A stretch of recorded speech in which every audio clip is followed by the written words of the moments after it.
Fala, Enenzeiros e Enenzeiras, a gente está de volta aqui na nossa playlist de literatura para viajar hoje até o Piauí, para tomar contato com a obra de Indemburgo Dobal, ou simplesmente H. Dobal, poeta nascido em 1927 e que nos deixou em 2008 e que é pouco presente aí nas aulas de literatura. Se você é do estado do Piauí, me conta aí se você já sabia, já conhecia a obra do Dobal, tá bom? A gente vai aqui para 2017, primeira aplicação. Trouxe uma questão com um poema dele, tá? Uma questão que inclusive teve apenas 25% de acertos, grau de dificuldade elevado, tá? Então aqui Dobal, Indemburgo Dobal, A Província Deserta, gostei do título, achei o título bacana, Rio de Janeiro, Arte Nova 74. Então diz aí o comando da questão. No processo de reconstituição do tempo vivido, então a memória nesse poema, né, uma reconstituição do tempo vivido, o eu lírico projeta um conjunto de imagens, o eu lírico traz imagens, cujo lirismo se fundamenta em quê? Então, não cobrou aí de você, candidato, candidata, que conhecesse modernismo no Piauí, literatura contemporânea, não. Não tem que característica aí nenhuma para ser cobrada de imediato, mas cobrou teoria da literatura, teoria dos gêneros literários, o lirismo. Então, sem ler o texto, eu sei que uma voz lírica pessoal vai rememorar o passado. É o tempo que vai ser revivido. E ele disse no comando, né? Reconstituição do tempo vivido. Em busca do tempo perdido do Marcel Proust aí, lembrar do passado, reconstituir esse passado. Então vamos ver, tem que ler o texto para saber em que se fundamenta o lirismo do texto. Esse eu lírico está fazendo o que aí para tornar a presença do eu marcante, né? Tem que ler. Olha só, é um soneto, né? 4-4-3-3, apesar de o Dobal ser um artista contemporâneo, né? Século XXI, ele ainda estava vivo, a gente vê um soneto, uma forma tradicional, entretanto sem rima, né? Empo, tempo, né? O rau aí, istes e erros. Não tem na primeira estrofe nenhuma rima, tá? Então, existe essa flexibilidade maior em relação, por exemplo, a um autor da tradição parnasiana, da tradição, sei lá, barroca e por aí vai. Então, vamos ler o texto, depois desse sobrevoo em que a gente viu aí a forma do texto.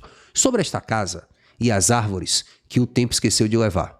Então, ó, sobre a casa e as árvores que ainda estão lá. Apesar de o tempo ter passado, a casa e as árvores ainda estão lá. Sobre o curral de pedra e paz, aquele curral tranquilo, tá lá antigo, e de outras vacas tristes chorando de noite na lua, né, a lua, e à noite sem bezerros, essas vacas solitárias. Então, existe já uma ideia aí de desintegração na primeira estrofe, né? A gente vê essas casas que restaram, essas árvores que restaram, essas vacas tristes chorando uma lua e uma noite sem bezerros.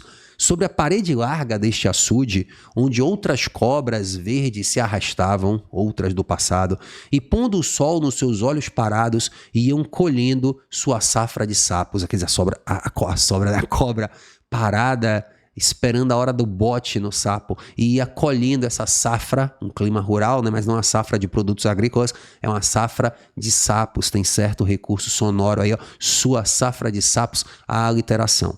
Sob as constelações, debaixo das constelações do sul, que a noite armava e desarmava as Três Marias, o Cruzeiro Distante e o Sete Estrela. Vai dando a nostalgia, né? Eu tô lembrando desses lugares, eu tô lembrando dessa experiência. Sobre este mundo revivido em vão, se passou, se perdeu, é memória, é lembrança, a lembrança de primos, de cavalos, de silêncio, perdido para sempre. Então, grande texto do Dobal, muito bacana, gosto dessa temática, uma temática, portanto, aí da perda, da memória, que vai tentar, em vão, como dizia o Marcel Proust, em busca do tempo perdido, rememorar esses fatos. Então, o lirismo do texto está fundamentado em quê? Vamos à leitura, portanto, aqui das alternativas.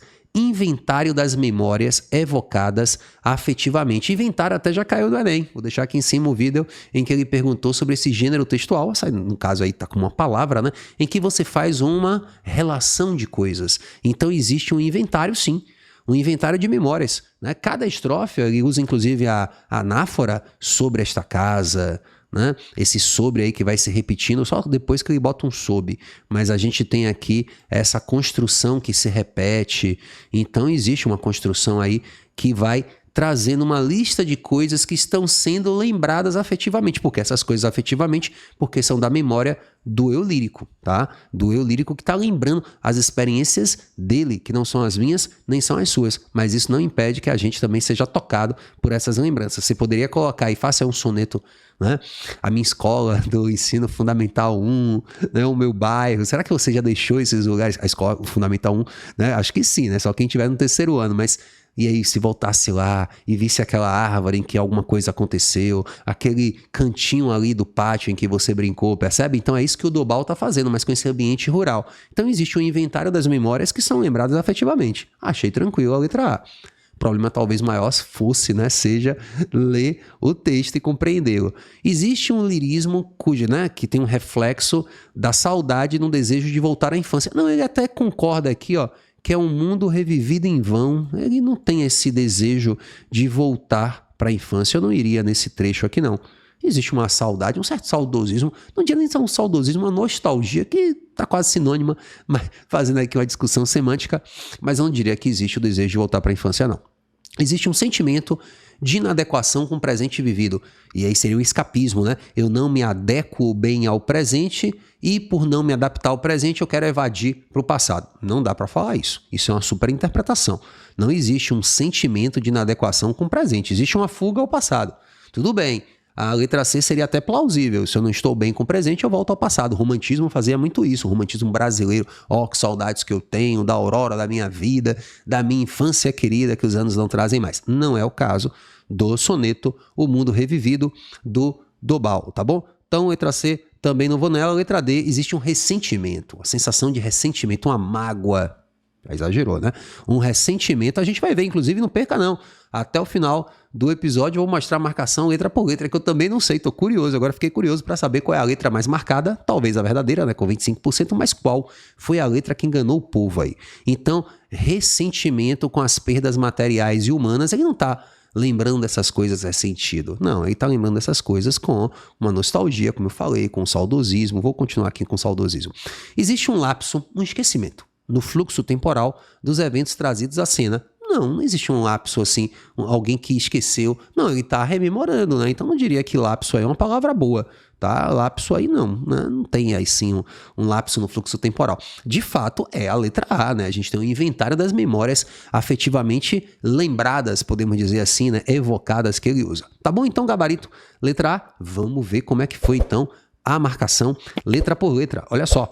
Vamos aqui na nossa análise. Ele diz o seguinte, ó, marcação mais expressiva aí, letra B, né, com 32%. Olha só, a letra B foi a mais marcada com 32%, reflexo da saudade no desejo de voltar para a infância. Me surpreendeu, tá? A segunda letra mais marcada com 24,7%, eu arredondei para 25%, é a letra A, a letra verdadeira, né? Foi a segunda mais marcada. Então a primeira com 32%, a letra A com 25%, depois a gente tem a letra C com 16%, né? 16%, portanto, a letra C, deixa eu só colocar nela aqui de novo, ela fala em sentimento de inadequação com o presente, mas também 16% já é um pouco mais abaixo. Terceira letra mais marcada, empate técnico, né? Letra D com 15%, né? Então, ressentimento com as perdas, engraçado, foi bem marcada essa, e a menos marcada com 12%, a letra E. Bem equilibrada a marcação nessas três letras aí, muito próximas, letra E